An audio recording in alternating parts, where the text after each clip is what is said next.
My fiancé said I was useless in Japanese. I am the tech CEO who just deleted his code part 1.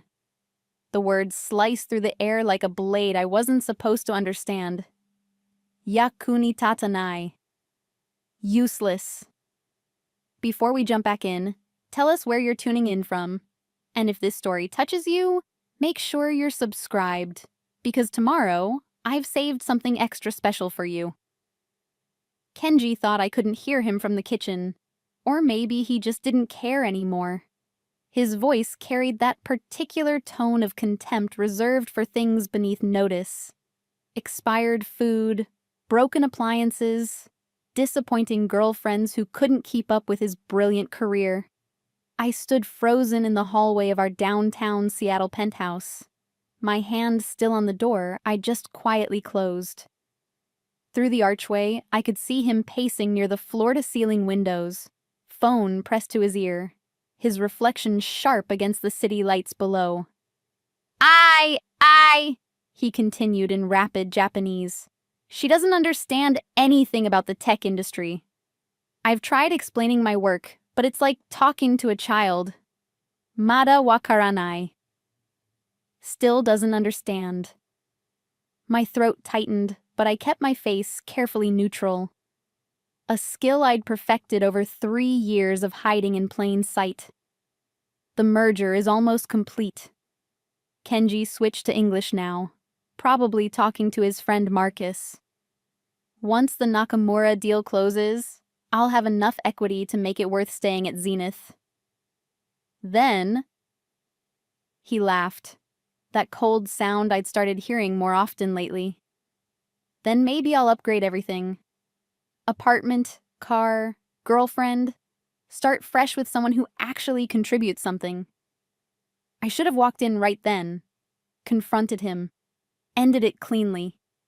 Instead, I did what I'd been doing for 3 years. I slipped off my shoes, set down my bag without a sound, and became invisible. The skill had served me well in business.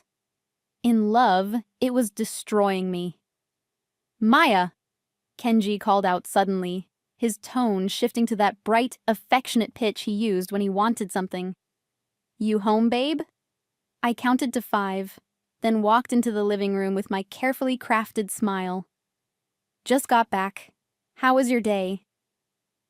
He pulled me into a quick hug, already distracted by whatever was on his laptop screen. Exhausting. The Nakamura acquisition is in its final phase. Everyone's writing me about the integration timeline. That sounds stressful, I murmured, playing my role perfectly. You have no idea. He returned to his laptop, fingers flying across the keyboard. The technical architecture alone is giving everyone nightmares. But that's why they pay me the big bucks, right? Someone has to understand how these systems actually work. I glanced at his screen. Clean code, elegant structure. Not bad. But I could spot 3 optimization issues from here that would cause scaling problems within 6 months. I'm sure you'll figure it out, I said instead, moving toward the kitchen. Want some dinner? Sure, whatever. I need to finish this proposal for tomorrow's board meeting. Board meeting. My board meeting. Where Kenji Tanaka, Senior Systems Architect at Zenith Technologies, would present his acquisition integration plan to the executive leadership, including me. Except Kenji didn't know that the mysterious M. Chen, listed as founder and CEO on all official Zenith documents, was Maya Chen, his underachieving girlfriend, the woman he'd just called useless in a language he thought she didn't speak. The woman who'd built Zenith Technologies from nothing in her Stanford dorm room 7 years ago, grown it to a $3.2 billion valuation, and kept her identity so carefully concealed that even her own employees had never seen her face. I'd had good reasons. At 23, fresh out of Stanford with 2 master's degrees and a revolutionary AI architecture patent, I'd watched too many women in tech get dismissed, undermined, stolen from. My first startup had been hijacked by a male co-founder who convinced investors that a young Asian woman couldn't possibly have written the core algorithms. So with Zenith, I disappeared. Operated through encrypted channels, video calls with my face obscured, signed documents through my attorney, built an empire while remaining a ghost. Then I'd met Kenji at a tech conference 3 years ago. He'd been presenting on cloud architecture, confident and brilliant. After his panel, we'd started talking about quantum encryption as equals. For the first time since my first startup's betrayal, I'd connected with someone who saw me.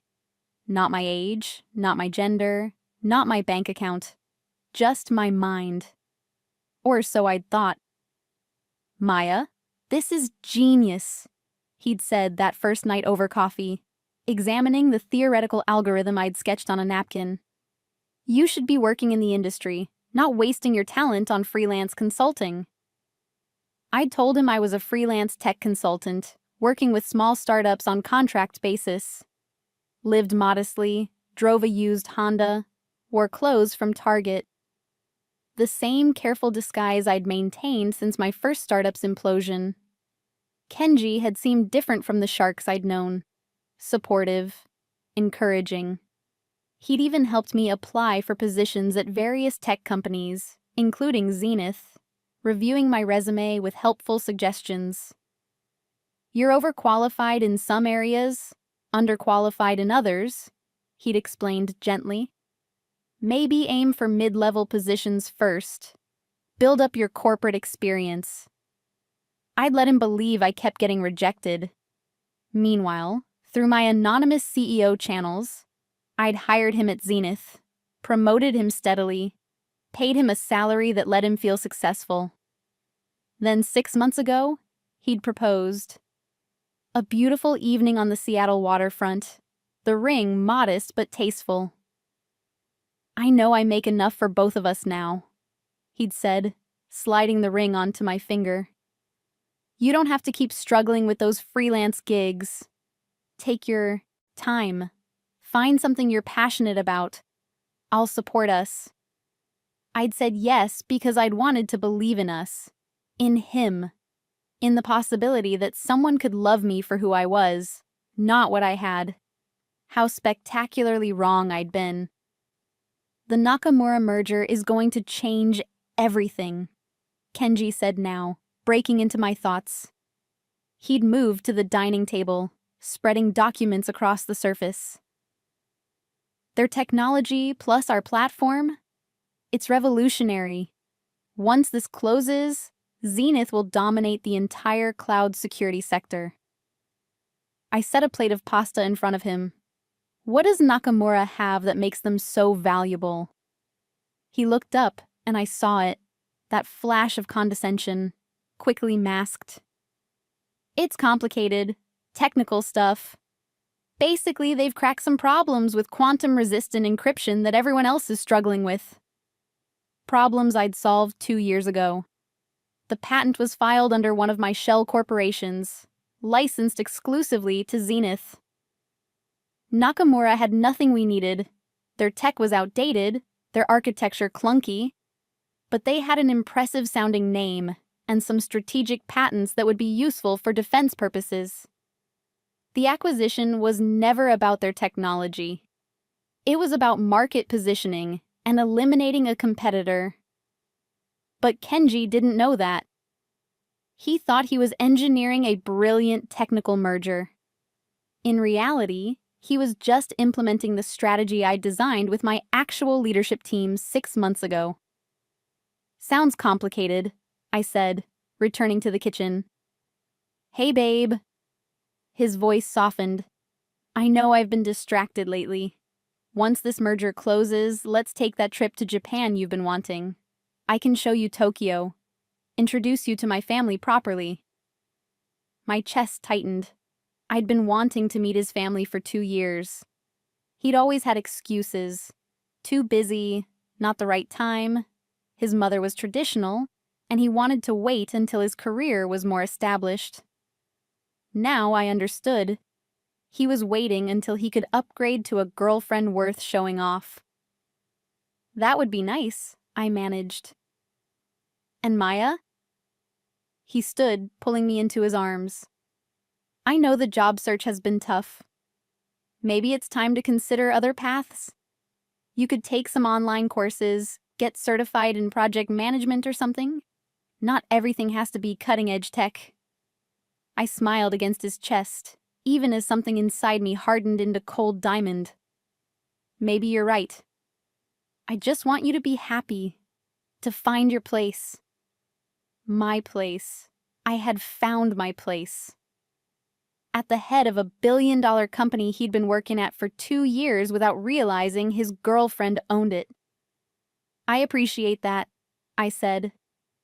He kissed the top of my head and returned to his laptop.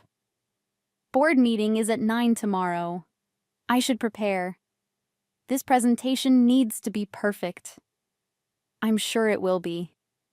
What he didn't know, I'd been in the office since 5 a.m. every day this week, reviewing every aspect of the Nakamura acquisition through encrypted channels with my CFO, my chief legal officer, and my actual head of architecture, a brilliant woman named Dr. Sarah Park, who reported directly to me and thought Kenji was a competent but unremarkable mid-level hire.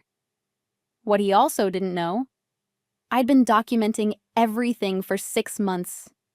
Every condescending comment. Every time he'd talked over me, dismissed my ideas, or explained basic concepts I'd invented. Every conversation in Japanese where he thought I couldn't understand. My mother was Japanese. I'd spent summers in Kyoto with my grandmother. I spoke, read, and wrote Japanese fluently, a fact I'd never mentioned to Kenji because he'd never asked. He'd just assumed, like he assumed everything about me. I retreated to the second bedroom I used as a home office for my freelance work and locked the door. The space looked ordinary enough. A desk, a computer, some filing cabinets. Nothing to suggest that behind the false back of the closet was a secure server room with quantum-encrypted connections to Zenith's actual headquarters. I pressed my thumb to the biometric scanner hidden in the closet doorframe. The false back slid open silently, revealing my real workspace. 3 curved monitors flickered to life, displaying real-time data from every corner of my empire. Zenith Technologies, valued at $3.2 billion, employing over 2,000 people across 4 continents. My creation, my legacy. An encrypted message waited from Sarah. Tomorrow's board meeting agenda confirmed. Kenji's integration proposal scheduled for 10 a.m. All documentation prepared per your instructions. The axe is sharpened and ready. I smiled. Sarah knew. She'd figured it out 3 months ago when she'd seen me in the parking garage, getting out of my used Honda before an anonymous video board meeting. To her credit, she'd simply sent me an encrypted message. Your secret is safe, but that man doesn't deserve you. She'd been helping me document everything since then. Every technical decision Kenji claimed credit for that actually came from my anonymous directives. Every condescending email he'd sent to junior female employees. Every time he'd taken credit for team members' work in reports. Kenji wasn't just a bad boyfriend. He was a mediocre employee who'd been coasting on the infrastructure I'd built, the opportunities I'd created, and the patience of colleagues too professional to call out his behavior. Tomorrow, that would end. My fingers flew across the keyboard, pulling up the presentation he'd be giving in. I checked the time. 13 hours. I'd received it through official channels this afternoon, flagged for CEO review. It was decent work. Not brilliant, but competent. He'd identified the key integration points. outlined a reasonable timeline, addressed the major technical challenges. He'd also taken credit for solutions that Dr. Park's team had developed, presented architecture recommendations that I'd personally designed and fed through official channels, and claimed the merger strategy was his vision, when he'd simply been implementing the plan my leadership team had created. Classic Kenji. Preparing and narrating this story took us a lot of time, so if you are enjoying it, like this video, it means a lot to us. Now, back to the story. I opened a separate window and began typing my own notes for tomorrow's meeting. Not as M. Chen, mysterious CEO. As Maya Chen, Kenji's underachieving girlfriend, who would be sitting in that boardroom, in person, for the first time ever. The plan had been forming for weeks, crystallizing with each Japanese insult he'd thought I couldn't understand, each dismissive comment about my struggles to find work. But tonight's phone call had sealed it. I was done hiding. Tomorrow, Zenith's leadership team would finally meet their CEO face to face. And Kenji would discover that the woman he'd been calling useless had built everything he thought made him successful. My phone buzzed. A text from Kenji. "Hey babe, going to work late tonight. Don't wait up. Love you." Love you. The words felt hollow now, worn smooth of meaning. I didn't respond. Instead, I pulled up the master file Sarah and I had been compiling. Every email, every message, every documented instance of Kenji's behavior over the past 6 months. The evidence we'd need for what came next. Because this wasn't just about revenge, it was about accountability. And it was about finally stepping into the light. I worked through the night, reviewing documents, finalizing preparations, rehearsing what I'd say. The boardroom scene played out in my mind 100 different ways. Kenji's face when he saw me walk in, his confusion, then recognition, then horror as he realized the truth. At 3 a.m., I finally closed my laptop and stood, my body stiff from hours at the desk. Through the walls, I could hear Kenji's soft snoring from our bedroom. He'd come home around midnight, slipped into bed without checking on me. I walked to the bedroom doorway and watched him sleep. In the dim light filtering through the curtains, he looked peaceful, almost innocent. For a moment, just a moment, I wondered if I was making a mistake. If I should give him another chance. Explain who I really was.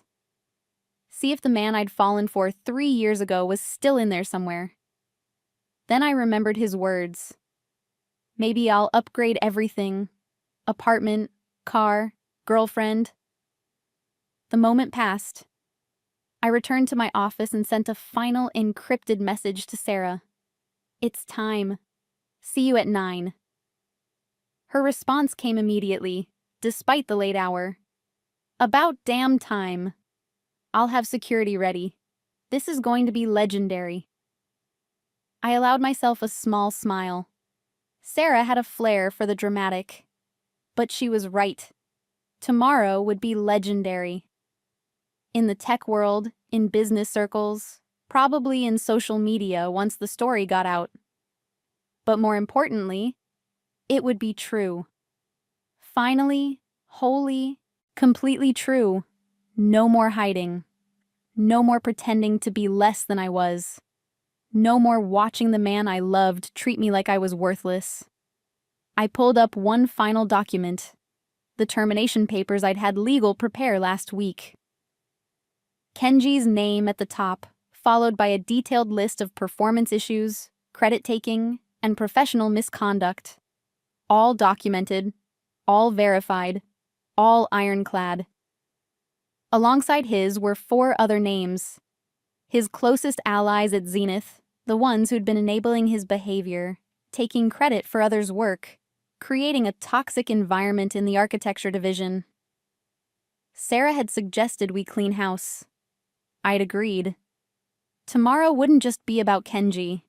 It would be about setting a new standard for Zenith Technologies, about making it clear that this company, my company, valued integrity, collaboration, and actual merit over performance theater and borrowed brilliance.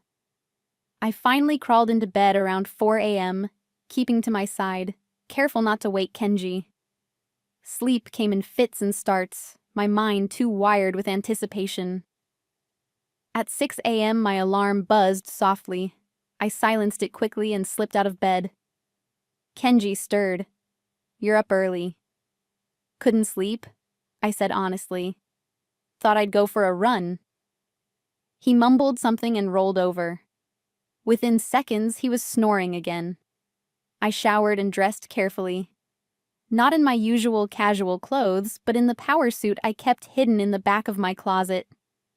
Charcoal gray, perfectly tailored, paired with heels that added 3 inches to my height. I styled my hair in a sleek ponytail, applied minimal but polished makeup. In the mirror, I barely recognized myself. I looked like a CEO, like someone who commanded rooms and made billion-dollar decisions, like who I actually was. I left the apartment at 7 a.m., leaving a note on the kitchen counter. "Early morning coffee with a friend. Good luck at your board meeting today. You'll be amazing. M." The drive to Zenith headquarters took 20 minutes. I'd made this trip countless times before, but always to the underground parking garage, using the private executive elevator that led directly to the secured CEO suite on the top floor. A space Kenji had never been to, that most employees didn't even know existed. Today, I parked in the main garage and took the public elevator to the 15th floor, where the main boardroom was located. Sarah was waiting by the elevator banks, 2 coffee cups in hand. She took one look at me and grinned. There she is, the ghost made flesh. I accepted the coffee gratefully. "You ready for this?" "I've been ready for months, but Maya?" She touched my arm gently. "Are you sure? Once you do this, there's no going back. Your anonymity will be gone. Your relationship will be over. Everything changes." I met her eyes. Sarah Park was 52, had worked in tech for 30 years, and had seen every flavor of industry drama. She was asking not as my employee, but as my friend.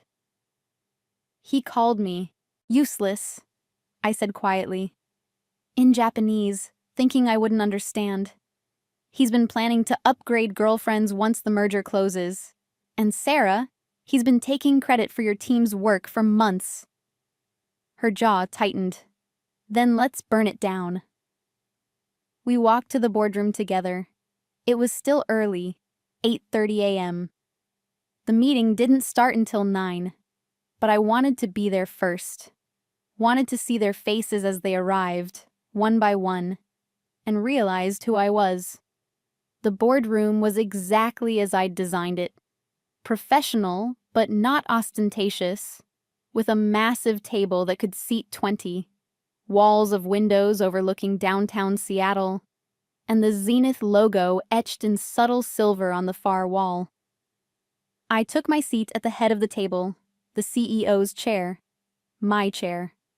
Sarah sat to my right, her laptop already open, documents ready. At 8:45, the board members began arriving. First was Robert Chen, no relation, our CFO. He'd been working with M. Chen for 5 years through encrypted channels. He walked in focused on his phone, looked up, stopped dead. "Dr. Chen?" His voice cracked slightly. "Good morning, Robert. Please, sit." He sat slowly, his eyes never leaving my face. All this time, I confirmed. Next was Jennifer Park, our chief legal officer. She'd been in on the secret from the beginning. You can't hide your identity from your own lawyer. She gave me an encouraging nod and took her seat. The other board members filtered in. Our chief operations officer, chief technology officer, and 3 external board members who'd only ever known me as a voice on encrypted calls and a signature on documents.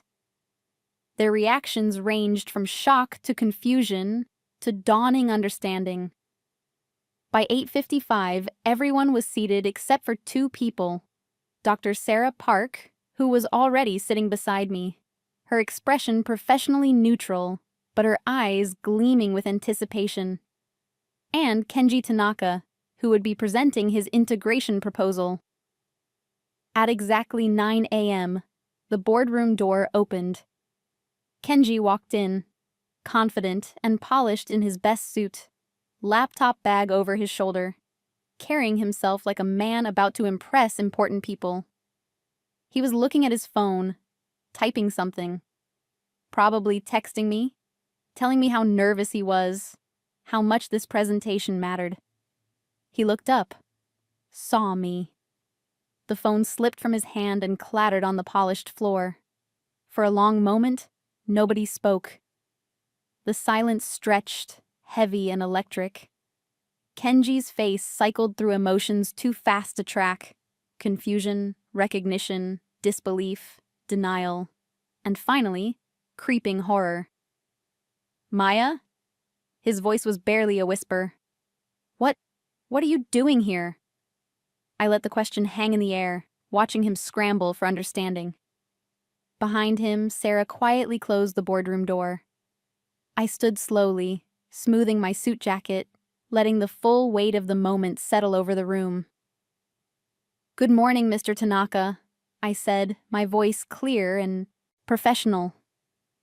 "Thank you for joining us. Please, take a seat. I believe you have a presentation to give to the board." "I don't understand," he said, still frozen by the door. How did you—" Robert Chen cleared his throat.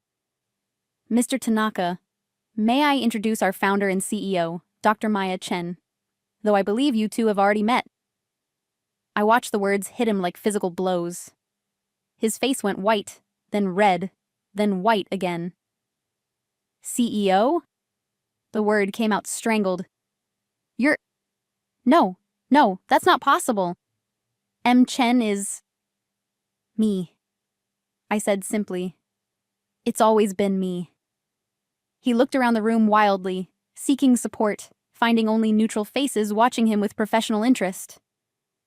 These people had known who I was for years, or in the case of the external board members, were rapidly connecting dots and realizing why the mysterious CEO had finally decided to reveal herself in person. "This is insane," Kenji said, his voice rising. "This is some kind of joke. Maya, what the hell is going on? Why are you pretending to be—" "I'm not pretending anything," I cut him off, my voice sharp. "I built this company 7 years ago. I wrote the core algorithms. I filed the patents. I grew Zenith from a dorm room project to a $3 billion enterprise. And for the past 3 years, I've been watching you work here, completely unaware that your unemployable girlfriend was actually your CEO." The color drained from his face entirely now. 3 years? You've been lying to me for 3 years? "I've been protecting myself," I corrected.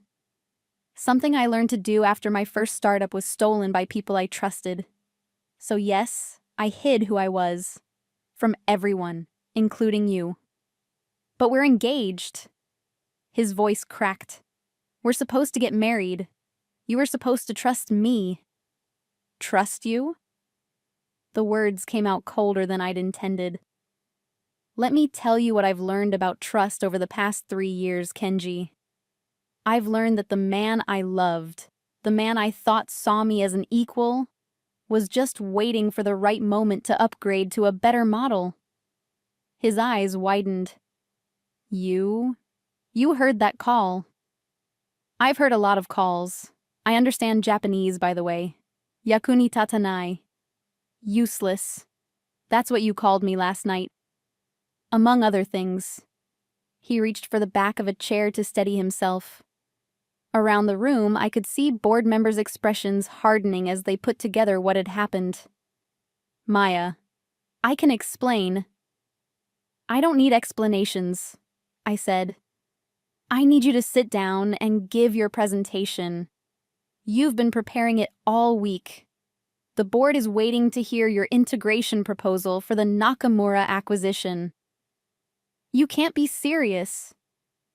I'm completely serious. You wanted to impress the board. Here's your chance. Impress me. He looked at me like he'd never seen me before. Maybe he hadn't. Maybe he'd only ever seen the version of me he'd wanted to see. Small, manageable, easy to diminish. Mr. Tanaka, Robert, Chen said firmly. Please take your seat and begin your presentation. The board has a full agenda today. Kenji moved like a man in a dream, setting his laptop bag on the table with shaking hands, pulling out his computer. He sat 3 chairs down from me, as far as he could get while still being at the main table. He opened his presentation file, and the first slide appeared on the large screen at the front of the room. Nakamura Integration Proposal, presented by Kenji Tanaka, Senior Systems Architect. I settled back in my chair, fingers steepled, watching him with the full attention I'd give any employee presentation. Whenever you're ready, Mr. Tanaka. He looked at me one more time, something pleading in his eyes. I kept my expression neutral. He cleared his throat and began. Good morning, board members. Today I'll be presenting the technical integration strategy for the Nakamura acquisition. This merger represents a significant opportunity for Zenith to dominate the cloud security sector by combining our platform with Nakamura's quantum-resistant encryption technology. I let him talk, watching carefully. His voice was shaky at first, but he fell into the rhythm of his presentation, the familiar material steadying him. To his credit, he was a decent presenter when he found his footing. But I wasn't listening to his words. I was listening to what wasn't being said. 3 slides in, he presented an architecture diagram I recognized immediately. This integration framework was designed to minimize disruption while maximizing synergy between the 2 platforms, he said confidently. I leaned forward. Excuse me, Mr. Tanaka. Quick question about that diagram. He froze mid-sentence. Where did this architectural framework originate? I developed it over the past few weeks, working with my team. Your team being? The architecture division, under my direction. I turned to Sarah. Dr. Park, didn't your team develop this exact framework 3 months ago? Sarah pulled up a document on her laptop. Yes, Dr. Chen. Integration Framework Alpha, completed March 15th. Full documentation is in the project repository. Mr. Tanaka's team was given access to our work 2 weeks ago to provide implementation feedback. Kenji's face flushed. We built on the foundation, added significant improvements. Show me the improvements, I said calmly.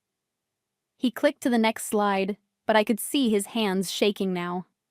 Here. We've optimized the data migration protocols. Those protocols are identical to Dr. Park's original specifications, I interrupted, down to the specific encryption parameters. Which makes sense, since I designed those parameters myself 2 years ago, and they're part of Zenith's proprietary architecture.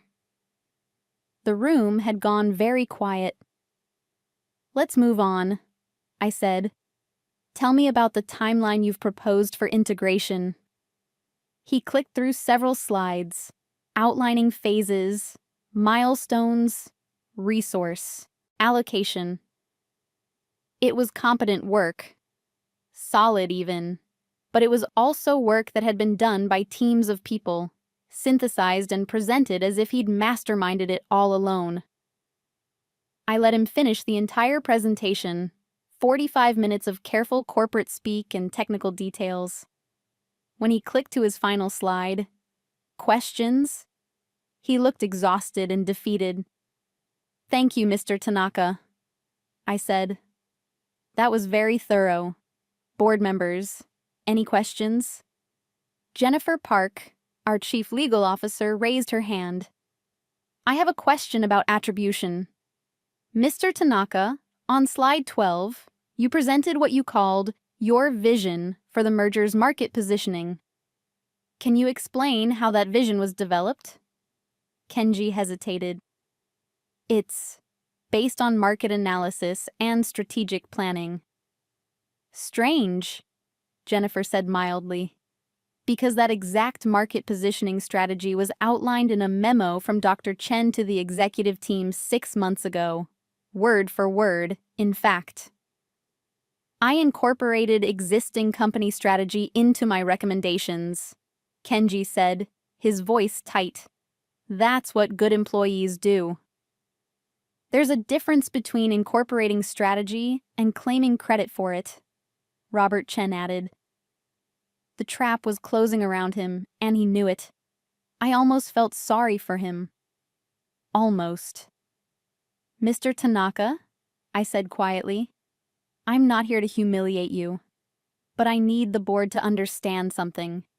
You've been working at Zenith for 2 years. In that time, you've been a competent systems architect. Not brilliant, but competent. The problem isn't your technical skills.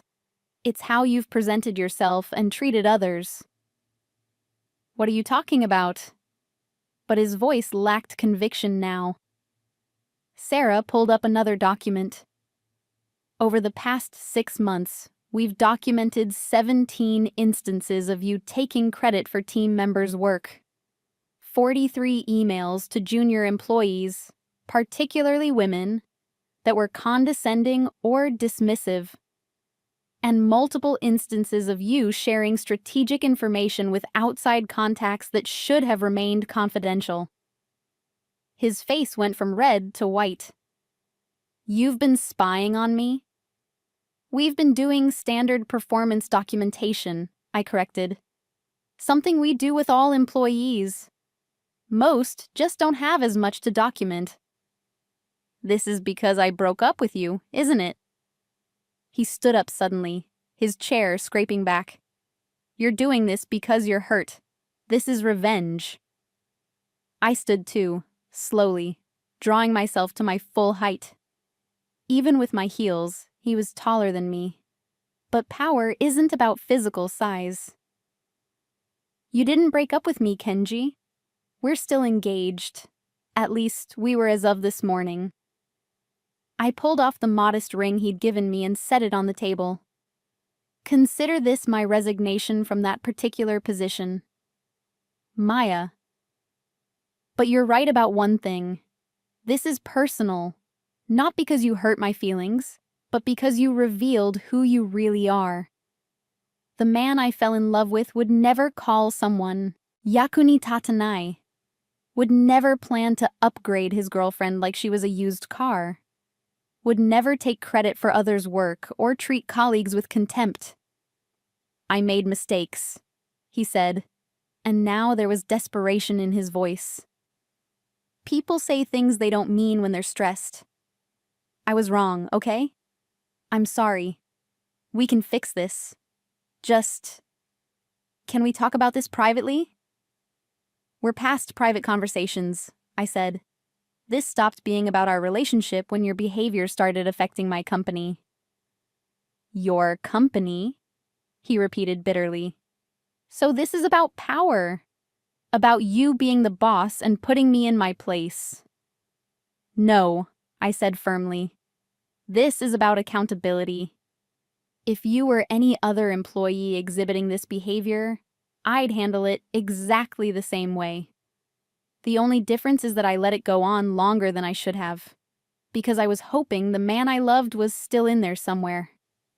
Silence fell over the room. I could feel every board member watching us, this intimate drama playing out in a professional setting. It was uncomfortable, messy. Exactly what I'd normally avoid. But some things needed to be seen. "Mr. Tanaka," I said finally, my voice returning to professional tones. "Effective immediately, you're being placed on administrative leave pending a full review of your conduct. You'll receive a formal letter from HR this afternoon. Your access to company systems will be suspended within the hour. You'll need to surrender your badge and laptop before leaving the building." He stared at me like I'd struck him. "You're firing me?" "I'm following the proper protocols for addressing serious performance issues," I corrected. "The final decision will be made after the review is complete. But Mr. Tanaka, I think we both know what that decision will be." "This is insane." He grabbed his laptop, shoving it roughly into his bag. "You're insane. Do you know what this will do to my reputation? My career? I know what your behavior has done to other people's careers," I said quietly. "Junior employees who didn't speak up because they were afraid. Team members whose work you claimed. Colleagues you undermined. Your reputation will reflect your choices." He moved toward the door, then stopped, turning back. "I loved you." The words might have moved me once. Now they felt hollow. "No, you didn't," I said. "You loved the idea of me, small enough to make you feel big, struggling enough to make you feel successful, useless enough to make you feel valuable. But you never loved me, Kenji. Because you never actually saw me." He stood there for another moment, maybe hoping I'd crack, take it all back, choose love over business. I didn't move. Finally, he left, the door closing behind him with a soft click that felt louder than it should have. The boardroom remained silent for several beats. Then Robert Chen cleared his throat. "Well," he said, "that was dramatic." A release of tension rippled through the room. Nervous, laughter from a few board members. "Apologies," I said, returning to my seat. "That wasn't how I intended to introduce myself to the full board. But it needed to be done, and I'm tired of hiding." Dr. Chen, one of the external board members, Marcus Williams, spoke up. He was in his 60s, had been on tech company boards for decades. "I've worked with M. Chen remotely for 3 years. In that time, I've watched this company grow exponentially under your leadership. The fact that you felt the need to hide your identity tells me everything I need to know about the challenges women still face in this industry. And the fact that your own fiancé didn't recognize your brilliance," added another board member, Diana Rodriguez, "tells me we still have a lot of work to do." I nodded, accepting their support but not dwelling on it. "Thank you, but I don't want to be seen as a victim in this. I made choices, some good, some I regret. Hiding my identity protected me, but also isolated me. Moving forward, I want to be fully present as CEO. No more shadows, no more encrypted calls. Zenith deserves a leader who isn't afraid to be seen." "Hear, hear," Sarah said, and others nodded in agreement. We spent the rest of the morning in strategic discussions. The Nakamura merger would proceed, but with Dr. Park's team leading the integration, not Kenji's compromised proposal. We addressed other business, quarterly projections, a potential expansion into the European market, upcoming patent renewals.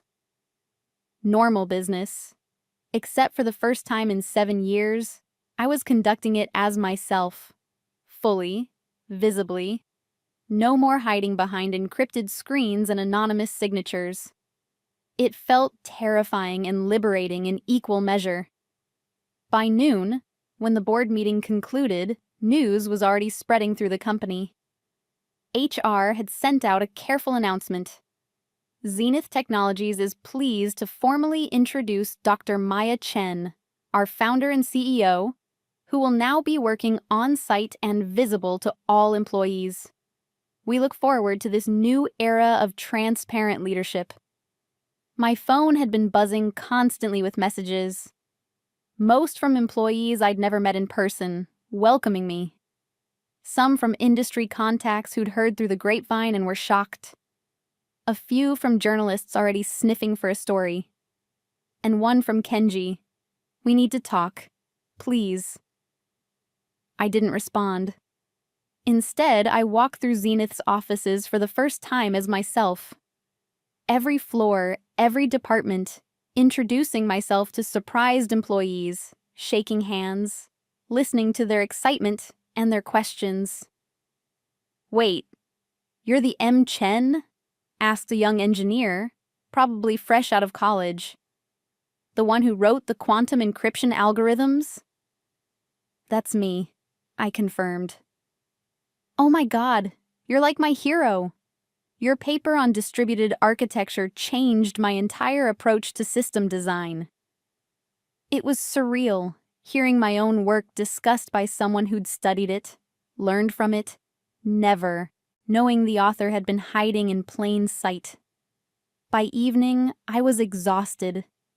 Not from the day's events, from years of carrying the weight of secrecy, of being half present in my own life.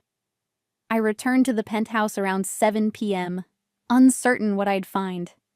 Would Kenji be there? Would he have moved out? Destroyed things? The apartment was empty. Silent. No, not silent. There was a note on the kitchen counter. I unfolded it with trembling hands. "Maya, I've gone to stay with Marcus for a while. I need time to process everything. I don't know what to think or feel right now. Part of me is angry that you lied. Part of me is ashamed of the things I said. Part of me still loves you, even though I don't understand how any of this is real. I never meant to hurt you.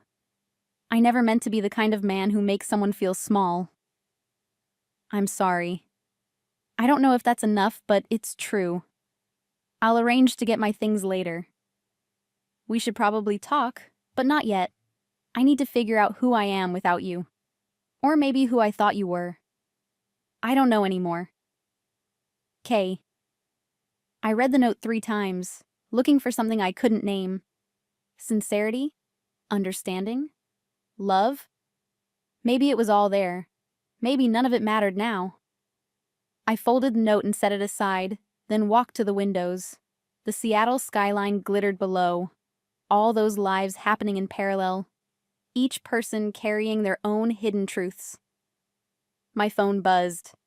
"Sarah, how are you holding up? Need wine and bad movies?" I smiled at the offer. "Rain check. I need to sit with this." "Fair enough, but Maya, you did the right thing. Whatever happens next, you did the right thing." I wanted to believe that. I'd spent 3 years hiding, protecting myself from being hurt again. In the process, I'd built walls so high I'd trap myself inside them. Kenji hadn't been allowed to love the real me because he'd never met her. But that didn't excuse his behavior. The contempt, the dismissiveness, the casual cruelty. Both things could be true. I'd hidden myself, and he'd revealed himself. Tomorrow, the media storm would start. Industry blogs, tech news sites, maybe even mainstream media. Secret tech CEO revealed, hiding in plain sight for years. Woman builds billion-dollar company while fiancé calls her unemployable. The headlines would be sensational, invasive, probably reductive. But they'd be true, and I'd face them as myself. Finally, fully, without apology or disguise. I changed into comfortable clothes, poured a glass of wine, and stood at the window watching the city lights. Somewhere out there, Kenji was probably doing the same thing, trying to reconcile the woman he'd thought he knew with the reality he'd just discovered. I hoped he found what he needed. I genuinely did. But I was done making myself smaller to fit into someone else's story. Tomorrow would bring challenges, PR management, difficult conversations, the complex work of untangling our shared life. We'd have to divide possessions, break a lease, cancel wedding plans. But tonight, in the quiet of my penthouse, finally alone with the truth, I felt something I hadn't felt in 3 years. Free. My phone buzzed one more time. An encrypted message from my head of security. Dr. Chen, standard protocol question. Do you want to review surveillance footage from the apartment? Mr. Tanaka spent approximately 90 minutes here after leaving the office. Want to verify no confidential materials were compromised? Right. Because I wasn't just a woman ending an engagement. I was a CEO protecting her company's interests. Send me the footage, I replied. And thank you for the protocol reminder. The footage arrived within minutes. I watched on fast forward as Kenji moved through the apartment, packing a bag, sitting on the couch with his head in his hands, writing the note I'd found. He didn't go near my office, didn't try to access my computer, just packed his clothes, his personal items, and left. In some ways, that made it harder. If he'd been vindictive, tried to steal information or sabotage something, it would have been easier to write him off completely. Instead, he just looked broken, lost, human. I closed the video file and set my phone aside. This was the cost of truth. Messiness, pain, complicated emotions that didn't fit neatly into victim and villain narratives. I'd won, in the way that mattered. I'd protected my company, held someone accountable, and stepped into my own power. But winning felt lonelier than I'd expected. The tech blogs exploded overnight. Mystery solved. Zenith Technologies CEO revealed after 7 years of anonymity. Tech's best kept secret. Woman built 3B company, while Fiancé called her unemployable. The Phantom CEO, Dr. Maya Chen, steps into the light. I woke at 6 a.m. to my phone vibrating nonstop. Hundreds of notifications. LinkedIn messages from colleagues I'd never met in person. Emails from journalists. 3 missed calls from my mother, who'd apparently seen the news on her morning tech feed. And 1 text from Kenji, sent at 3:47 a.m. The entire world knows now. Was humiliating me publicly part of your plan? I stared at that message for a long time before typing my response. You humiliated yourself. I just stopped hiding. I didn't expect a reply. I didn't get one. By the time I arrived at Zenith headquarters at 7:30, there was a small crowd of reporters outside the main entrance. Security had already been briefed. They escorted me through a side entrance while cameras flashed and questions were shouted. Dr. Chen, why did you hide your identity? Is it true your fiancé worked here without knowing? Are you making a statement about women in tech?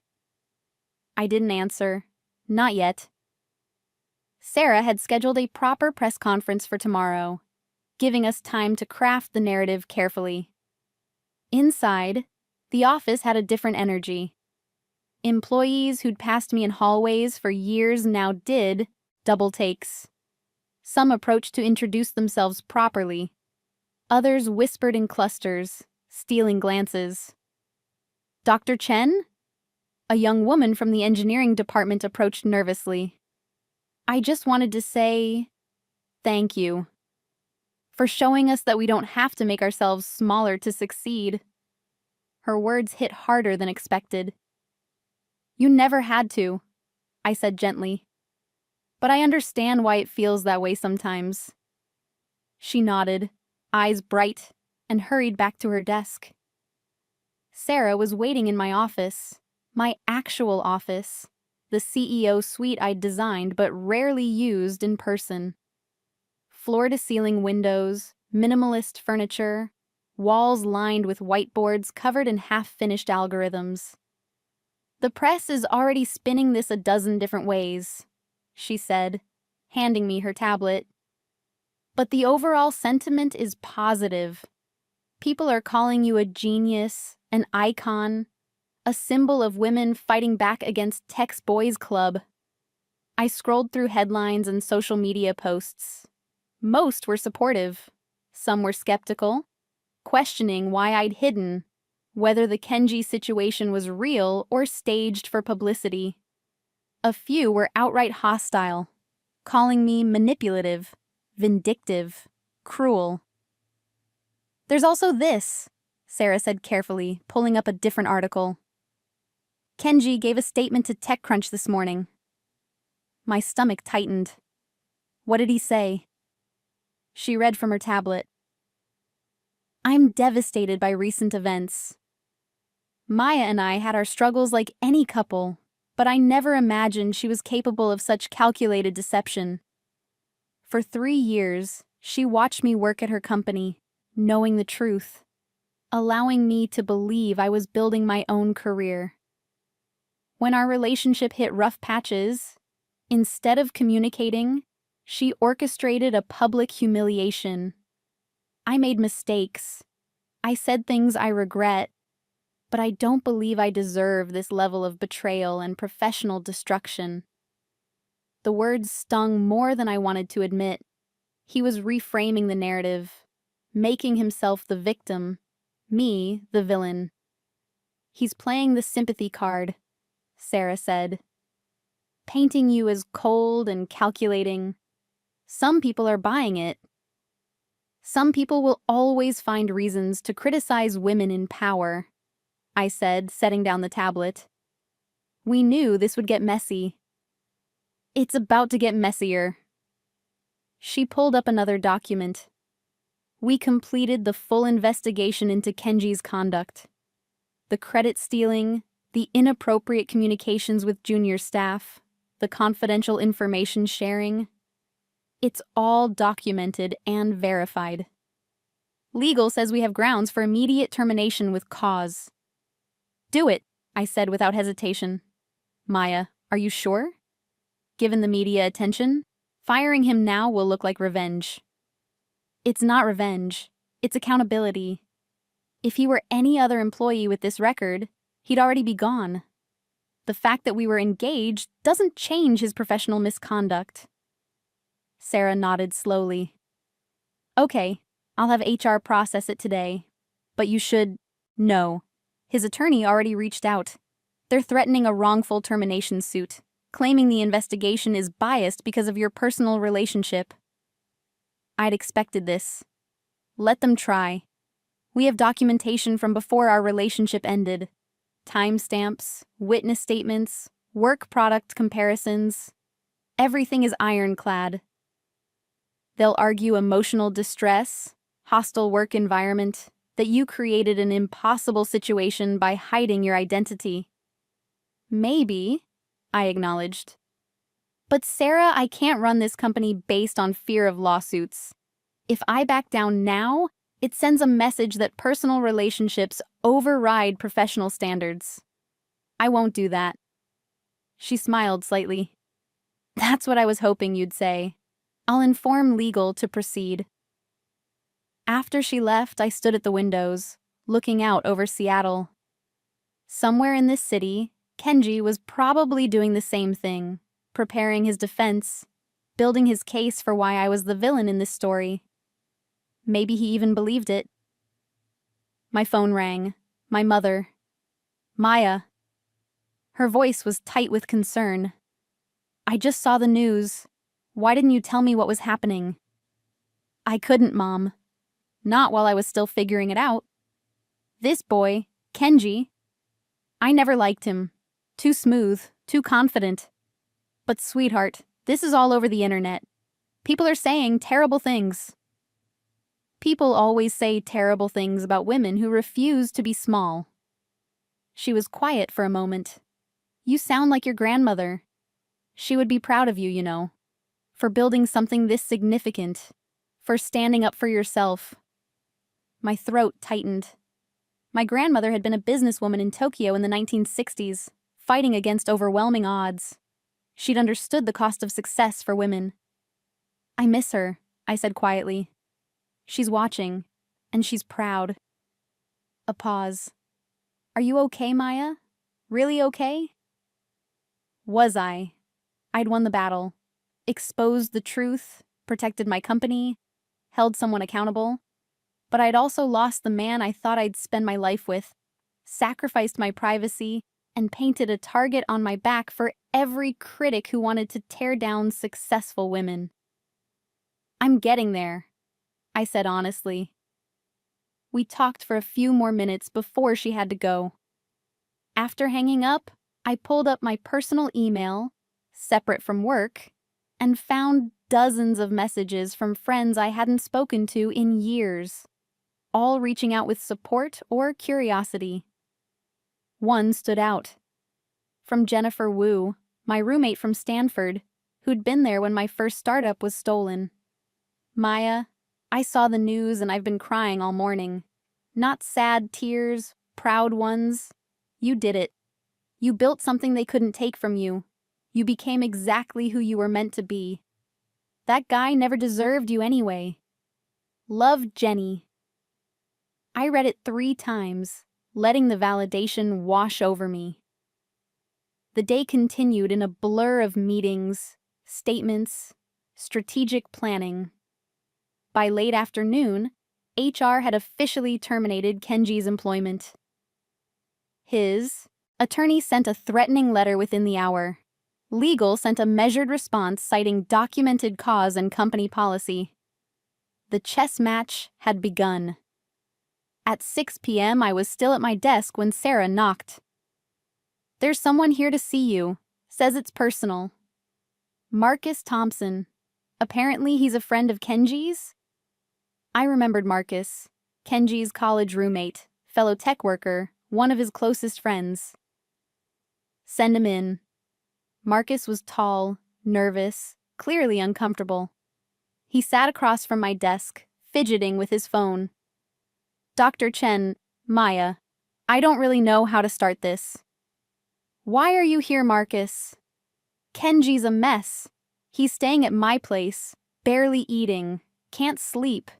He's convinced you planned this whole thing from the beginning, that you never actually loved him." "What do you think?" I asked. He met my eyes. "Honestly? I think you both screwed up. You lied about who you were. He said awful things and took you for granted. But Maya, did it have to end like this? In front of his colleagues? In the media? Destroying his career?" "His career isn't destroyed. He's a talented engineer. He'll find work." "Not after this. You know how the industry works. Nobody wants to hire the guy who got publicly fired by his secret CEO girlfriend."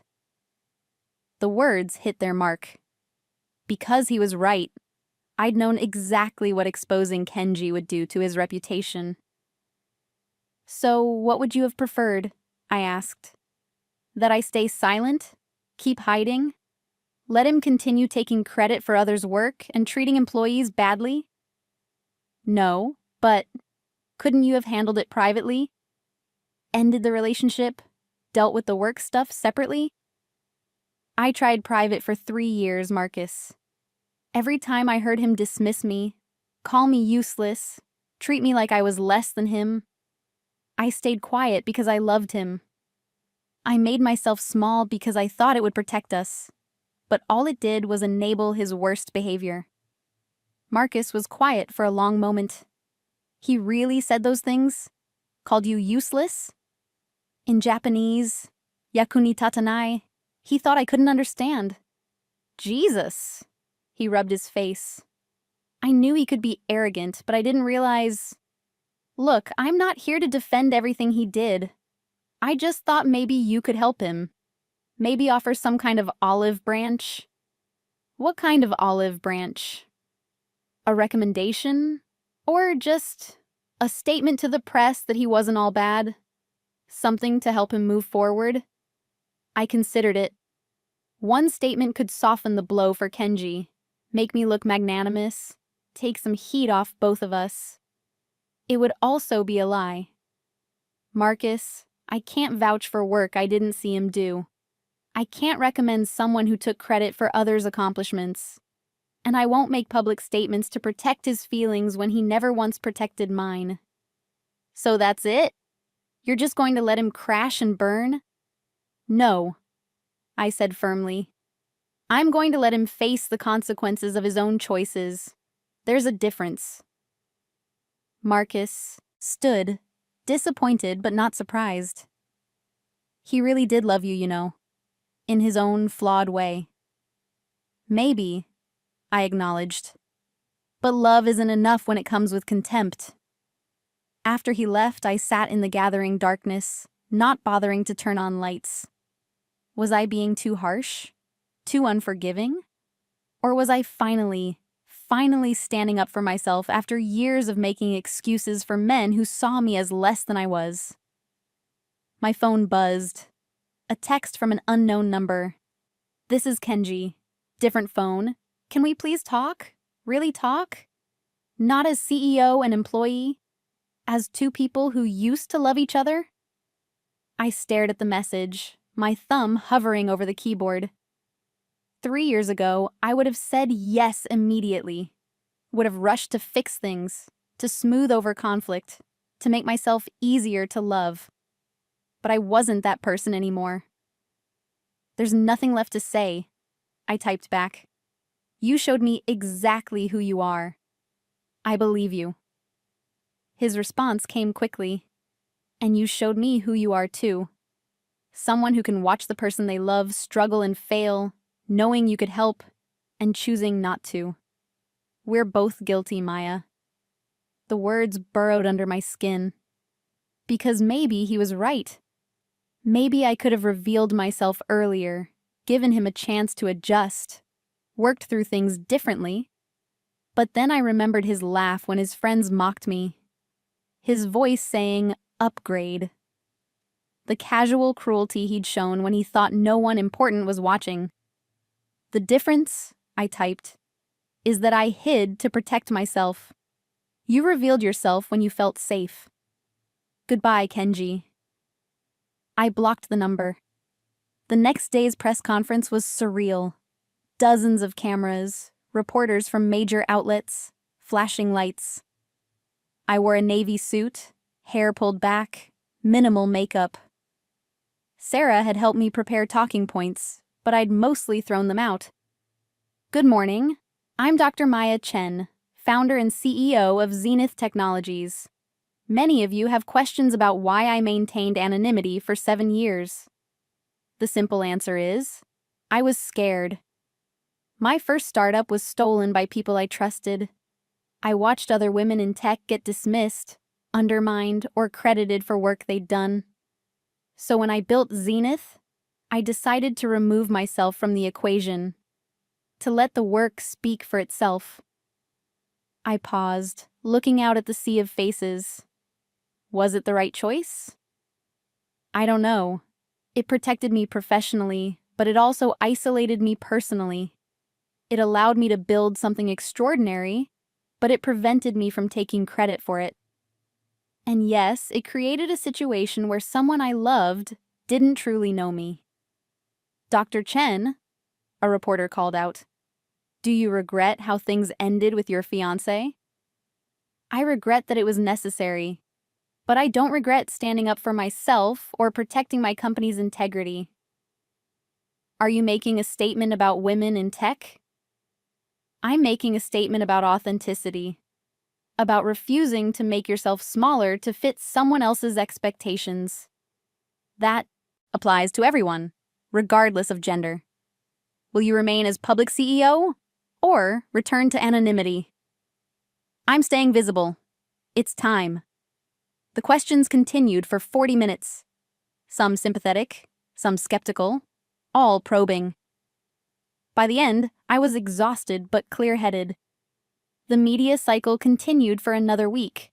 Think pieces about women in tech, about corporate anonymity, about the ethics of hiding your identity from a romantic partner. The story took on a life of its own, morphing into a symbol of larger issues. Kenji tried twice more to reach me through intermediaries. Both times, I declined. His wrongful termination lawsuit was filed and quickly dismissed. Our documentation was too thorough. He eventually found a position at a smaller tech firm, though at a significant pay cut and lower title. I felt no satisfaction in that, just a dull acceptance that this was how things ended. 3 months later, I was working late in my office when Sarah knocked. "Got a minute? There's something you should see." She pulled up a video on her tablet. It was from a tech conference panel on ethics in the workplace. Kenji was one of the speakers. "I made significant mistakes in my previous position," he was saying, his voice measured. "I took credit for others' work. I was dismissive of colleagues. I said things I deeply regret. The way everything came to light was painful, but it forced me to confront behaviors I'd been excusing for years." He paused, looking directly at the camera. "I've spent the past 3 months in therapy, working on understanding why I felt the need to diminish others to feel successful. It's been humbling. And I want to be clear. While I wish things had ended differently with Maya, Dr. Chen, she was right to hold me accountable. I've sent her several apologies through appropriate channels. She doesn't owe me forgiveness, but I hope someday she'll know I'm genuinely trying to be better." I watched the video twice, trying to parse what I felt. Relief, vindication, sadness for what might have been. "He seems sincere," Sarah offered carefully. "Maybe he is," I said. "People can change, or at least try to. Does it change anything for you?" I thought about that. About the man I'd loved 3 years ago, the man who'd revealed himself, and now this man claiming to be working on himself. "No," I said finally. "I'm glad he's getting help. I hope he becomes someone better. But that doesn't mean I need to be part of his journey." Sarah nodded, understanding without judgment. That night, I wrote Kenji one final email. "Kenji, I saw your conference panel.